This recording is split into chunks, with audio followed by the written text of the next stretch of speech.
राधे राधे, जय श्री कृष्णा। आज हम आपको सरतिला एकादशी की व्रत कथा सुनाने जा रहे हैं। इस कथा को सुनने से जीवन में किए हुए सारे पाप नष्ट हो जाते हैं। वह जो व्यक्ति सरतिला एकादशी का व्रत रखता है उसे स्वर्ग प्राप्त होता है। चलो कथा शुरू करते हैं। पद्म पुराण के अनुसार एक वृद्ध महिला थी जो प्रतिदिन भगवान की सेवा किया करती थी। वो खूब दान पुण्य, जमीन दान करना, कपड़े इत्यादि बहुत दान किया करती थी, पर उसने अपने जीवन में कभी भी अन्न का दान नहीं किया था। एक बार भगवान को भी अपनी भक्त पर दया आ जाती है। वो देखते हैं कि ये ब्राह्मणी वृद्ध हो चुकी है, इसका अंतिम समय आ रहा है। इसने अपने जीवन में सारे दान किए हैं, सारे व्रत रहे हैं, पर इसने कभी अन्न का दान नहीं किया। ये सोचकर भगवान साधु का भेष बनाकर उससे भिक्षा मांगने आ जाते हैं। वृद्ध महिला पूछती है कि आप कौन हो और कहाँ से हो, पर साधु वेश धारण किए हुए प्रभु उसका कोई जवाब नहीं देते। वृद्ध मैया बहुत गुस्सा हो जाती है और उन्हें एक मट्टी का डेला भिक्षा में दे देती हैं। प्रभु उस भिक्षा को लेके लौट आते हैं। कुछ समय पश्चात उस वृद्ध माता की मृत्यु हो जाती है। मृत्यु के बाद उसे सारे सुख प्राप्त होते हैं। उसे स्वर्ग मिलता है, उसे यौवन मिलता है, उसे सारे सुख प्राप्त होते हैं।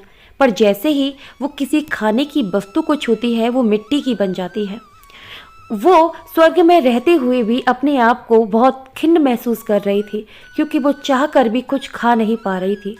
इस बात से वृद्ध महिला बहुत दुखी हो जाती है और वो भगवान श्री कृष्ण के पास जाकर पूछती है, हे प्रभु, मैंने दान पुण्य इत्यादि किए, मैंने दिन रात आपकी सेवा की, दिन रात आपके व्रत रखे, ऐसा कौन सा मेरे से कर्म बन गया जिस कारण से मैं जिस वस्तु को छूती हूँ वो पत्थर की बन जाती है, वो मिट्टी बन जाती है। तब भगवान ने बोला कि तुमने अपने जीवन में सारे अच्छे कार्य किए हैं, व्रत पूजा दान इत्यादि बहुत कुछ किया, पर तुमने कभी अन्न दान नहीं किया। जब स्वयं मैं साधु का वेश बनाकर तुमसे दान लेने के लिए आया अन्न का, तब तुमने गुस्से में आकर मुझे भी मिट्टी का डेला दे दिया, जिस कारण से तुम्हें ये सब भोगना पड़ रहा है। ये सुनकर वृद्ध महिला रोने लगती है और भगवान के चरणों में पड़ जाती है। तब भगवान बोलते हैं, रोना मत। जब तुमसे मिलने के लिए देव स्त्रियां आएंगी तो दरवाजा मत खोलना, बल्कि उनसे सरतिला एकादशी की महिमा पूछना, तभी दरवाजा खोलना। ब्राह्मणी ने वैसा ही किया।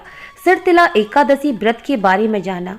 उसने नियम से सरतिला एकादशी का व्रत किया, जिसके प्रभाव से उसे रूप, यौवन, तेज, क्रांति, अन्न, धन, अनेक प्रकार के भोजन सामग्री प्राप्त हुए।